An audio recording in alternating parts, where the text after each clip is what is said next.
अस्सलाम वालेकुम, welcome to my channel stars of economics. This is Usba Mir. आज जो है हम मैथमेटिकल इकोनॉमिक्स का चैप्टर नंबर 16 स्टार्ट करने वाले हैं, जिसमें हमने देखना है हायर ऑर्डर डिफरेंशियल इक्वेशन। तो हायर ऑर्डर डिफरेंशियल इक्वेशन से पहले जो हमने 15 चैप्टर डिस्कस किया था, यहाँ पे हमारे पास राइट भी है। In chapter 15 we discuss the method of solving first order differential equation. जो हमारे पास चैप्टर 15 था उसमें हमने फर्स्ट ऑर्डर डिफरेंशियल इक्वेशन को डिस्कस किया था, और जो चैप्टर नंबर 16 है इसमें हायर ऑर्डर डिफरेंशियल इक्वेशन, यानी आप फर्स्ट ऑर्डर के बजाय सेकंड, थर्ड, इस तरह के जो डेरिवेटिव होते हैं, यानी जब आप सेकंड डेरिवेटिव लेंगे तो उसको हम कहते हैं हायर ऑर्डर डिफरेंशियल इक्वेशन। यहाँ पे यही चीज़ हमारे पास राइट है। इसकी डिफरेंट इक्वेशंस दी गई हैं, 16.1 दी गई है, 16.1 पार्शियल दिया गया है, तो यहाँ पे इसकी डिटेल हमारे पास राइट है। नेक्स्ट जो है हमारे पास नेक्स्ट पेज पे हमारे पास है second order linear differential equation with constant coefficient and constant term. तो यहाँ पे हमारे पास जो इक्वेशन दी गई है, यहाँ पे अगर आप देखें तो यहाँ पे y के ऊपर 2 पार्शियल है into T, then y(a1) y के ऊपर partial n2 t positive a2y is equal to b। तो यहाँ पे हमारे पास बताया गया a1 a2 और जो आपके पास b है ये कांस्टेंट है if the term b is identically zero, यानी b जो है अगर आपके पास ज़ीरो होता है। वी हैव होमोजीनियस इक्वेशन, तो हमारे पास क्या होगा, होमोजीनियस इक्वेशन होगा। अगर आपके पास b जो है नॉन ज़ीरो कांस्टेंट इक्वेशन होगी तो वो आपके पास नॉन होमोजीनियस, यानी अगर आपके पास b जो है वो ज़ीरो नहीं होगा, क्योंकि हमने यहाँ पे ये बात तो कर दी है कि a1 a2 और b जो है वो आपके पास कांस्टेंट वैल्यूज़ होंगी, यानी कोई भी कांस्टेंट वैल्यू हो सकती है। लेकिन अगर जब यहाँ पे b की प्लेस पर ज़ीरो आ जाता है तो वो आपके पास होमोजीनियस इक्वेशन होगी। अगर आपके पास b की प्लेस पर नॉन ज़ीरो होगा, यानी 2 वैल्यू आ जाती है, 3 आ जाती है, 4, कोई भी ज़ीरो के बगैर वाली वैल्यू आ गई, तो वो आपके पास इक्वेशन जो होगी वो नॉन होमोजीनियस होगा। अवर discussion will be process on the assumption that 16.2, हम किसके बारे में डिस्कशन कर रहे हैं, ये आप अपनी इक्वेशन 16.2 के बारे में, इस नॉन होमोजीनियस इक्वेशन कि ये आपके पास क्या है, नॉन होमोजीनियस इक्वेशन है। तो नॉन होमोजीनियस का केस हमने कौन सा बताया था, जिसमें आपके पास नॉन ज़ीरो, यानी आपकी इक्वेशन जो है वो नॉन ज़ीरो होगी। तो यहाँ पे हम होमोजीनियस में आपको बेसिकली हमने क्वेश्चन को डिस्कस करना है जो आपकी एक्सरसाइज में रिलेट करता है। हमारे पास फर्स्ट क्वेश्चन दिया गया 16.1 का, find the particular integral of each of the equation. तो हमारे पास यहाँ पे ए से ई पार्ट दिए गए हैं। तो फर्स्ट आपको पास पार्टिकुलर इंटीग्रल की डेफिनेशन मैं आपको बता देती हूँ। यहाँ पे हमारे पास the general solution of non homogeneous linear differential equation इस पार्टिकुलर इंटीग्रल। अब नॉन होमोजीनियस मैंने यहाँ पे आपको बताया था बुक के अंदर कि नॉन होमोजीनियस जो होगा आपके पास नॉन ज़ीरो, यानी उसमें आपके पास b की जो वैल्यू होगी वो नॉन ज़ीरो होगी, यानी ज़ीरो के बजाय कोई भी वैल्यू हो सकती है, तो वो आपके पास क्या होगा, पार्टिकुलर इंटीग्रल होगा। तो यहाँ पे हमारे पास पार्टिकुलर इंटीग्रल जो है उसको आप डिनोट करते हैं yp से। फर्स्ट ऑर्डर जो हमने 15 चैप्टर में डिस्कस किया था फर्स्ट ऑर्डर डिफरेंशियल इक्वेशन में, उसके लिए हमारे पास यहाँ पे मैं ये चीज़ भी आपको दिखा देती हूँ जो कि मैंने आपसे पहले लेक्चर डिस्कस किए थे, जिसमें हमने पार्टिकुलर इंटीग्रल्स के भी फार्मूले डिस्कस किए थे यहाँ पे। और इसके अलावा जो हमारे पास कम्प्लीमेंट्री फंक्शन है इसके भी हमने फार्मूलाज डिस्कस किए थे, लेकिन ये हमारे पास फर्स्ट ऑर्डर से हैं, और यहाँ पे जो मौजूद है ये आपके पास सेकंड ऑर्डर डिफरेंशियल इक्वेशन के अकॉर्डिंग मौजूद है। तो ये सिर्फ मैंने आपको कंसेप्ट देने के लिए राइट किए हैं। यहाँ पे अगर आपके पास a2 जो है, जैसे कि इक्वेशन जो भी मैंने आपको यहाँ पे बुक में बताई है, यहाँ पे ये वाली, अगर आपके पास a2 की जो वैल्यू है वो नॉट इक्वल टू ज़ीरो आती है, तो यहाँ पे आपके पास yp का जो फार्मूला होगा वो होगा b/a2। नेक्स्ट अगर आपके पास a2 इक्वल है ज़ीरो के और a1 जो है वो नॉट इक्वल टू ज़ीरो है, यानी आपके पास जो इक्वेशन दी गई है, जैसे कोई आपको मैंने एक्सरसाइज दिखाई है उसमें आपको क्वेश्चन दिए गए हैं, आप उनसे देखेंगे अगर आपके पास a2 जो है वो ज़ीरो वैल्यू दी गई हो और a1 जो है वो नॉट ज़ीरो दी गई हो, तो उसके लिए जो आपके पास पार्टिकुलर इंटीग्रल का फार्मूला होगा वो होगा b/a1t। नेक्स्ट जो है हमारे पास अगर a1 और a2 दोनों जो है अगर आपके पास ज़ीरो के इक्वल होंगे, जो आपके पास yp का फार्मूला होगा वो होगा b/2t⁻²। सेम चीज़ जैसे कि मैंने आपको बताया था, यहाँ तक हमारे पास जो है पार्टिकुलर इंटीग्रल, देन उसके बाद जनरल सोल्यूशन और देन इसके बाद कम्प्लीमेंट्री।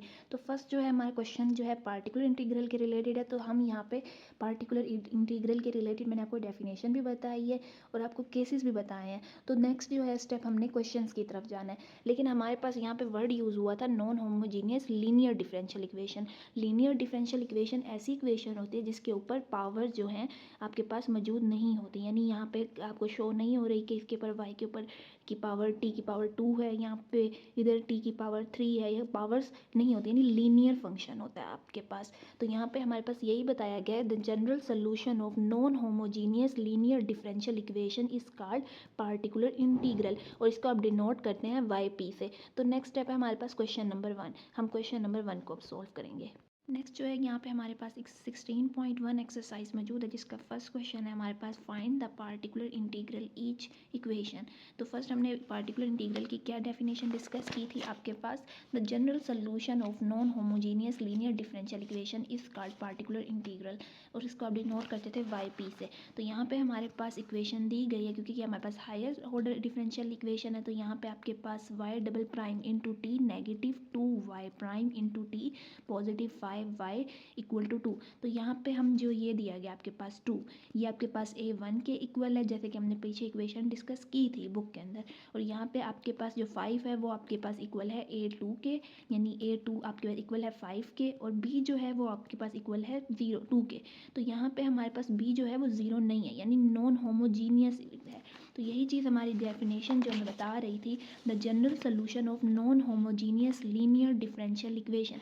और नॉन होमोजीनियस तब होता है आपके पास जब आपके पास b जो है वो आपके पास कोई वैल्यू दी गई हो, यानी 0 ना हो।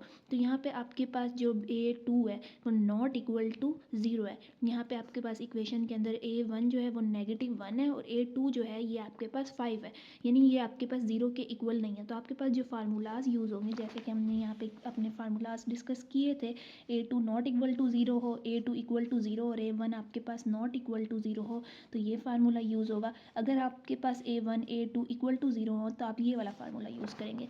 तो हमारा जो क्वेश्चन है इसमें आपके पास a2 जो है वो आपके पास नॉट इक्वल टू 0 है, तो यहाँ पे हम यूज़ करेंगे yp equal to b over a2।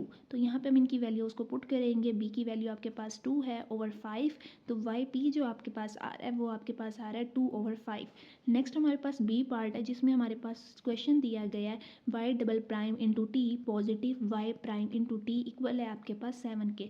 तो यहाँ पे हमारे पास जो y1 दिया गया वो आपके पास इक्वल है 1 के, एंड b जो है वो आपके पास 7 के है, क्योंकि यहाँ पे हमने डिस्कस किया था क्वेश्चन नंबर 1 में कि ये जो वैल्यू आपके पास जिसके साथ आपके पास सिंगल प्राइम है, ये आपके पास a1 के इक्वल है, जो आपके पास y के साथ वैल्यू होती है वो आपके पास a2 होती है। तो यहाँ पे हमारे पास जो y प्राइम है उसके साथ तो वैल्यू यहाँ पे हम कह सकते हैं कि 1 मौजूद है, लेकिन यहाँ पे हमारे पास y के साथ कोई वैल्यू है ही नहीं, तो हम ये कहेंगे a2 जो है वो आपके पास इक्वल टू 0 है, एंड b जो है वो आपके पास इक्वल टू 7 है, यानी ये आपके पास non homogeneous linear differential equation है। अब जो आप इसका सोल्यूशन फाइंड करेंगे वो आपके पास होगा पार्टिकुलर इंटीग्रल। तो यहाँ पे हमारे पास a2 जो है वो आपके पास 0 है, तो इसके लिए जो फार्मूला यूज़ होगा yp b over a1 t। तो यहाँ पे हम इनकी वैल्यूज़ को पुट करेंगे, b जो है आपके पास 7 के इक्वल है ओवर 1 t। तो yp जो आपके पास आंसर आ रहा है वो आ रहा है आपके पास 7t। नेक्स्ट हमारे पास c पार्ट है, जिसमें हमारे पास क्वेश्चन दिया गया है y double prime into t positive 3y equal आपके पास 9 के। तो यहाँ पे हमारे पास जो वैल्यू दी गई है वो आपके पास a2 की दी गई है, और a1 जो है वो आपके पास 0 है, क्योंकि यहाँ पे आपके पास जो सिंगल प्राइम है, यानी y के ऊपर अगर आपके पास 1 प्राइम का साइन होता है तो उसके साथ जो वैल्यू मौजूद होती है वो आपके पास a1 की होती है। तो हम ये कहेंगे a1 आपके पास 0 के इक्वल है, एंड a2 जो है वो आपके पास 3 के इक्वल है, एंड b आपके पास 9 के इक्वल है। तो यहाँ पे आपके पास a2 जो है वो नॉट इक्वल टू 0 है, एंड a1 जो है वो आपके पास इक्वल टू 0 है। तो इसके लिए हमने जो फार्मूला डिस्कस किया था yp आपके पास इक्वल होगा b ओवर a2। तो यहाँ पे हम इनकी वैल्यूज़ को पुट करेंगे, b जो है वो आपके पास 9 के इक्वल है ओवर 3, a2 आपके पास 3 के इक्वल है। तो 3 1 द 3 3 2 द 6 3 ज़ा 9। तो इन वैल्यूज़ को हम कट करेंगे और yp का जो आंसर आएगा वो आपके पास आ रहा है 3। तो यहाँ पे हमारा c पार्ट भी कंप्लीट होता है। नेक्स्ट हमारे पास डी पार्ट है, y double prime into t positive 2 prime into t negative y equal है आपके पास -4 के।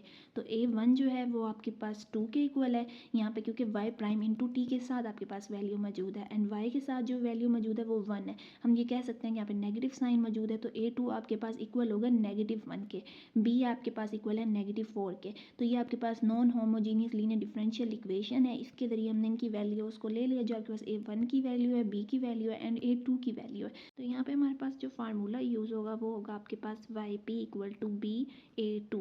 हम इनकी वैल्यू प्लेस करेंगे। जो यहाँ पे आपके पास B है वो आपके पास इक्वल है -4 के, एंड A2 जो है वो आपके पास इक्वल है -1 के। तो नेगेटिव साइन से नेगेटिव साइन 1 आपके पास कैंसिल हो जाएगा। जब आप 4 को 1 से डिवाइड करेंगे तो आपके पास ओनली जो आंसर आएगा वो 4 आएगा, यानी आपके पास जो वाई पी की वैल्यू आ रही है वो आपके पास 4 आ रही है।